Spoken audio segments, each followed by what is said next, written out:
बिस्मिल्लाहिर्रहमानिर्रहीम। अस्सलाम वालेकुम स्टूडेंट्स। आज के लेक्चर में हम एक्सरसाइज नंबर 7.2 का क्वेश्चन नंबर 7 और 8 सॉल्व करेंगे। लेक्चर स्टार्ट करने से पहले जिन स्टूडेंट्स ने मेरे चैनल को सब्सक्राइब नहीं किया या जो मेरे चैनल पर न्यू हैं वो जल्दी से मेरे चैनल को लाइक कर दें, सब्सक्राइब कर दें, बेल आइकन को प्रेस कर दें ताकि हर न्यू आने वाली वीडियो का नोटिफिकेशन आपको मिलता रहे। इसके अलावा अपने तमाम जानने वालों के साथ मेरे चैनल को शेयर ज़रूर कर दीजिएगा। तो स्टार्ट करते हैं। Question number 7 is find the term independent of x in the expansions of the following 2x square minus 1 और x होल पावर है 12।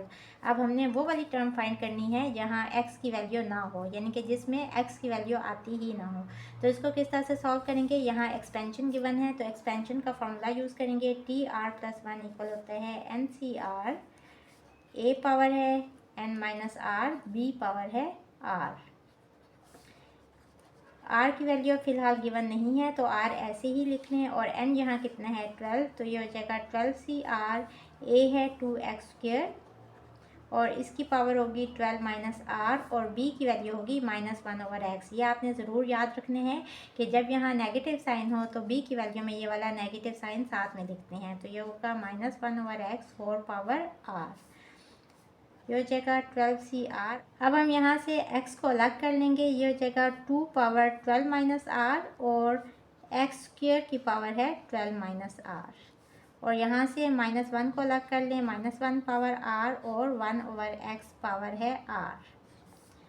ये हो जाएगा 12CR 2 पावर 12 माइनस आर और x पावर 12 2 ज़ा 24 minus 2r -1 power r as it is लिख लें और इसको जब ऊपर लेके आएंगे तो ये हो जाएगा x पावर -r।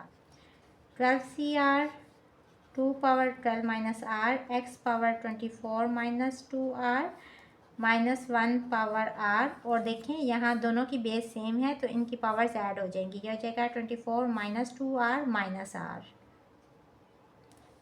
तो इसकी जगह पे इसकी पावर को हमने इसके साथ ही मिला के लिख लिया। ये हो जाएगा 12CR 2 पावर 12 माइनस आर और यहाँ x पावर कितनी हो जाएगी 24 minus 2r minus r is -3r और -1 की power r as it is साथ में लिख लें। अब हमने वो वाली टर्म फाइंड करनी है जिसमें x की वैल्यू हुई ना। तो यहाँ x की पावर अगर 0 हो तो ये वाली टर्म इक्वल हो जाएगी 1 के। तो इट मीन्स कि इस टर्म में x की वैल्यू ख़त्म हो जाएगी। तो इसके लिए क्या होना चाहिए कि 24 माइनस 3r को इक्वल होना चाहिए 0 के। तो यहाँ से हमारे पास r की वैल्यू आ जाएगी 24 इक्वल्स टू 3r और r इक्वल आ जाएगा 24 divided by 3 which is equals to 8। तो यहाँ r की जगह पे 8 पुट करेंगे तो ये हो जाएगा T8+1 यानी कि 9th टर्म और 12C8 2 power 12 minus 8 x power 24 minus 3 into 8 और -1 पावर है 8।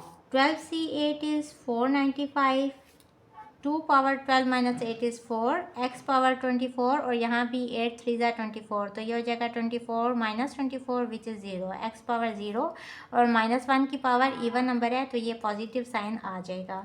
x पावर 0 भी 1 हो जाएगा। ये हो जाएगा 495 और 2 पावर 4 इज़ 16। तो 495 इंटू 16 इज़ 7920। तो 9th टर्म है जिसमें x की कोई भी वैल्यू इन्वॉल्व नहीं है, यानी कि ये इंडिपेंडेंट ऑफ x है। So this is our answer.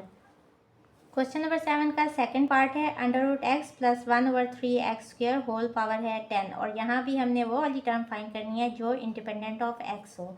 तो यहाँ हम एक्सपेंशन का फार्मूला यूज़ करेंगे बिल्कुल उसी तरह जिस तरह से इसके फर्स्ट पार्ट में किया था।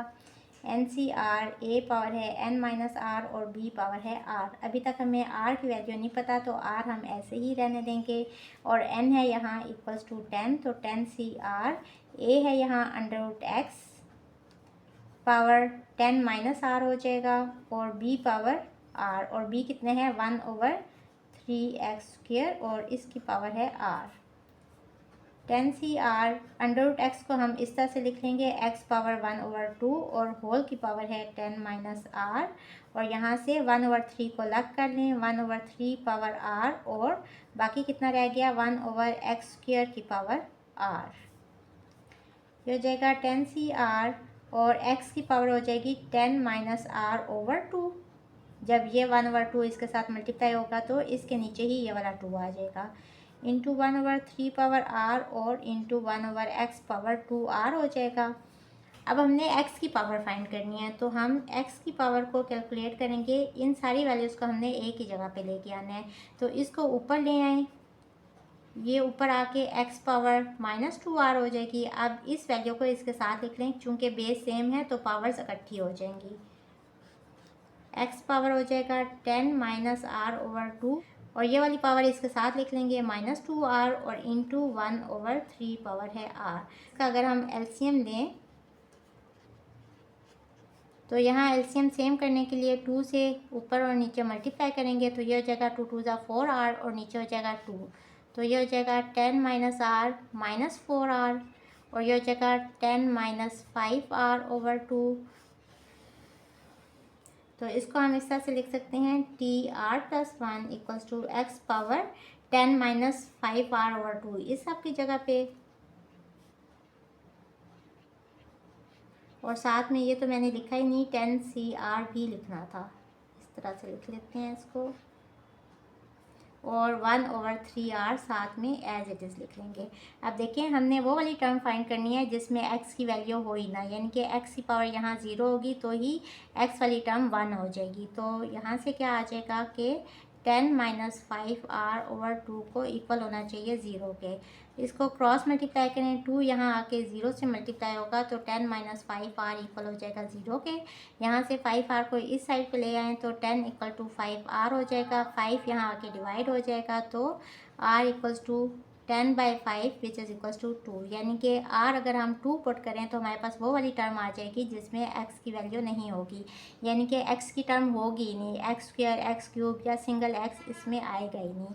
तो यहाँ पुट कर लेंगे r = 2 के, क्योंकि r की वैल्यू अब हमारे पास आ गई है 2, तो यहाँ हो जाएगा r2 + 1, तो ये कौन सी टर्म हो जाएगी, third term, 10c2 x power 10 - 5 × 2 divided by 2 1/3 power 2, ये हो जाएगी थर्ड टर्म, यानी कि t3।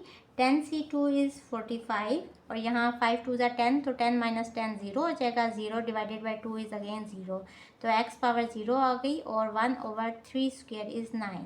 अब इसको सिंप्लीफाई करें, x पावर 0 इक्वल हो जाएगा 1 के, तो t3 कितने के इक्वल हो जाएगा, 9 1 = 9, 9 5 = 45, तो t3 = 5। This is our answer.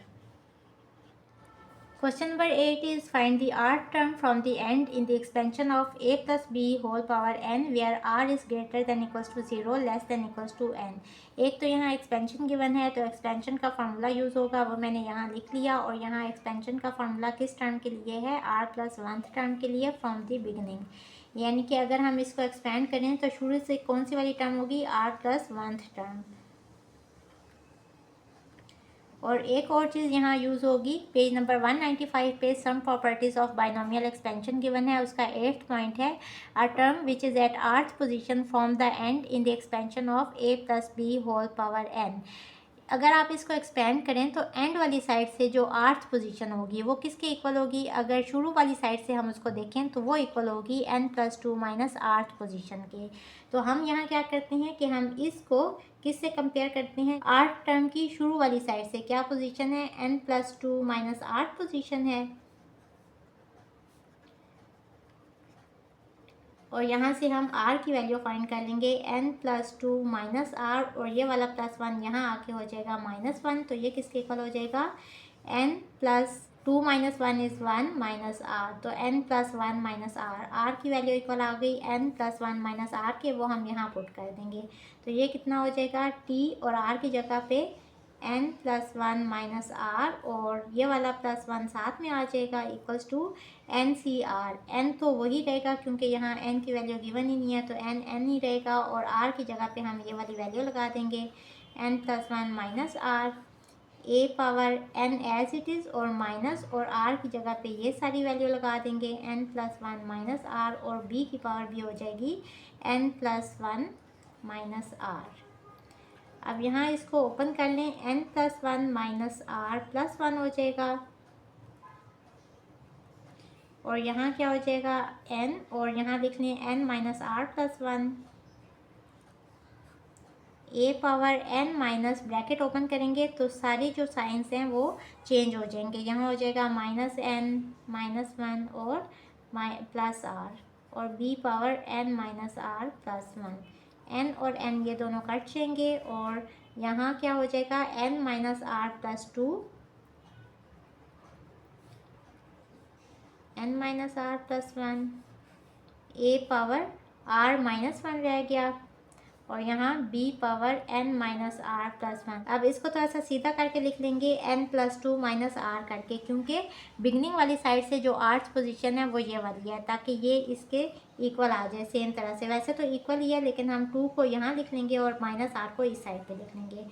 n plus 2 minus r, तो देखें ये वाली टर्म सेम यही वाली वैल्यू आ गई, और this position equal to n minus r plus 1, a power r minus 1, b power n minus r plus 1। So ये जर्नल फॉर्म आ गई आर्थ पोजीशन की, आर्थ टर्म की, अगर हम इसको एक्सपेंड करें। So this is our answer. Hopefully students आपको आज की लेक्चर की समझ आ गई होगी। अगर आप मेरे चैनल पर नए हैं तो मेरी वीडियोस को लाइक करें, सब्सक्राइब करें, बेल आइकन को प्रेस कर दें। इसके साथ ही मुझे दें इजाज़त। अल्लाह हाफिज़।